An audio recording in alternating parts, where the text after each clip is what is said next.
नमस्कार साथियों, मैं रविन्द्रनाथ दुबे इस शहर के सच से। सबसे पहले मैं आप सभी का आभार प्रकट करता हूं कि आप सब निवासियों का मुझे भरपूर दिल से समर्थन और मार्गदर्शन मिल रहा है। आज मैं आपके समक्ष 3 कारणों से आया हूं। पहला है, एक मैं आपसे क्षमा मांगने आया हूं। दूसरा, एक विनम्र प्रार्थना, एक अपील करने आया हूं। और तीसरा, एक हमारी विजय हुई है आपके साथ से, तो उस महत्वपूर्ण जानकारी को आपके साथ साझा करने आया हूँ। जो मैं क्षमा मांगने आया हूँ, मैं कहने आया हूँ, मैं 3 दिन से वीडियो नहीं डाल पा रहा हूँ। उसका कारण है कि मैं कुछ जानकारी जुटा रहा था आने वाली आगामी वीडियो में, जिससे मैं यहाँ के सत्य और तथ्य को ला सकूँ। आप देख रहे होंगे दोनों पक्ष व्हाट्सएप में जो दिखा रहे हैं उससे ज़्यादा है वो लोग छुपा रहे हैं। अगर दूसरे मायने में बोला जाए तो सत्ता पक्ष फिर से सत्ता हथियाने के लालच में सिर्फ और सिर्फ आप लोगों को उलझा रहे हैं। दूसरा कारण आने का है मेरा, मैं आपसे अपील करने आया हूं, प्रार्थना करने आया हूं, मेरे चैनल को सब्सक्राइब कर लीजिए, क्योंकि आने वाले 2 से 3 दिन में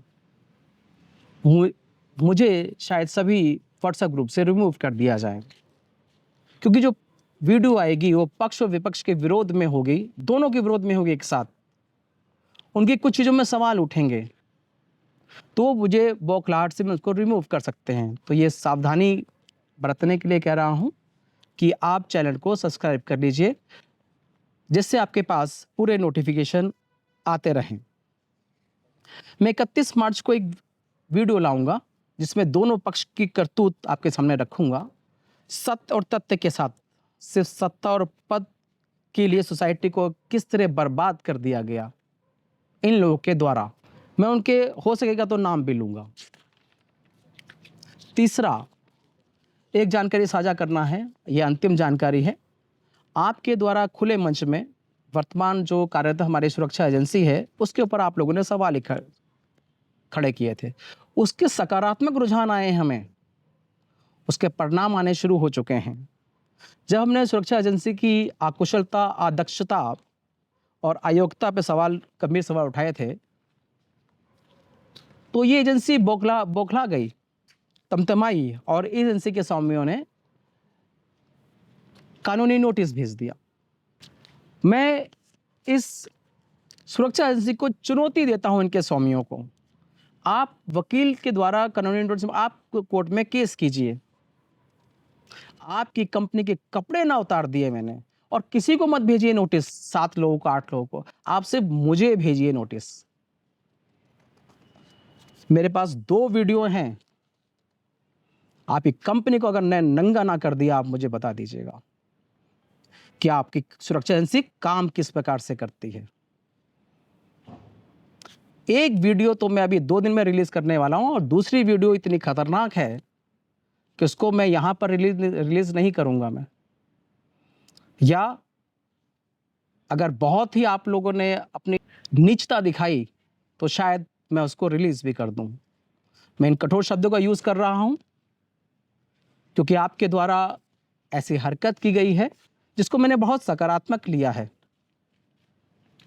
हालांकि ये जो नोटिस दिलाए गए हैं यहाँ के कुछ निवासियों की मदद से ही दिलाए गए हैं, लेकिन वो मिले थे, मैंने उनको बोला भी, चलिए कोई बात नहीं, दिला दी हैं आपने, प्यार और जंग में सब जायज़ है। क्योंकि इन नोटिस की मैं तो परवाह करता नहीं हूँ। कारण क्या है, सत्य और तथ्य में बात करता हूँ मैं, तो मुझे ऐसा कोई डर नहीं लगता किसी चीज़ से। तो नोटिस मेरे पास आए दिन आते रहते हैं। दोस्तों, सही मानने में जंग भी तो है, सत्य और असत्य की लड़ाई हो रही है इस बार, धर्म और अधर्म की लड़ाई है।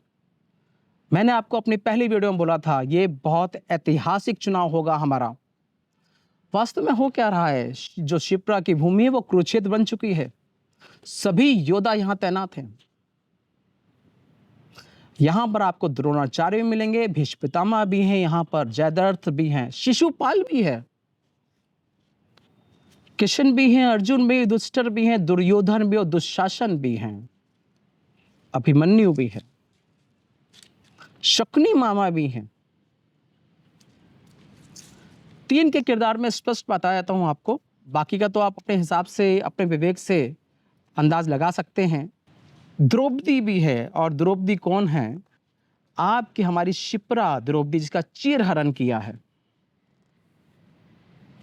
कृष्ण इस बार कृष्ण की भूमिका में आप सभी निवासी हैं। आपने एक धर्म युद्ध लड़ना है, पुरानी परिपाटी को खत्म करना है आपने, और अभिमन्यु के रोल में मैं हूं। परंतु इस बार अभिमन्यु का वध नहीं होगा। कलयुग चल रहा है। अभिमन्यु चक्रव्यूह से घुसने से पहले निकलने का रास्ता बनाता है। तो मैं चक्रव्यूह में घुसने से पहले कैसे निकलना है उसकी योजना बनाता हूं, उसके बाद चक्रव्यूह में घुसता हूं। और इस बार मैं चक्रव्यूह में वध करके निकलूंगा। मैं आज की वीडियो को एक वीर रस के साथ समाप्त करना चाहता हूं। अपनी वेदना और भावना को व्यक्त करना चाहता हूं इस वीर रस की कथा से, कविता से, सॉरी। ये कविता लिखी है दुष्यंत त्यागी जी ने, जिनकी अल्प आयु में ही मृत्यु हो चुकी थी। मैं पहले उनको नमन करता हूं और ये कविता मैं पढ़ता हूं। हो गई पीर पर्वत सी, अब पिघलनी चाहिए, इस हिमालय से कोई गंगा निकलनी चाहिए। आज ये दीवारें पर्दे की तरह हिलने लगी, शर्त लेकिन थी कि इनकी बुनियाद हिलनी चाहिए। हर सड़क, हर गली, हर नगर, हर गांव में, हर हाथ लहराते हुए हर लाश चलनी चाहिए। सिर्फ हंगामा खड़ा करना मेरा मकसद नहीं, मेरी कोशिश है कि इसकी सूरत बदलनी चाहिए। मेरे सीने में ना सही तो तेरे सीने में सही, हो कहीं भी आग लेकिन आग जलनी चाहिए।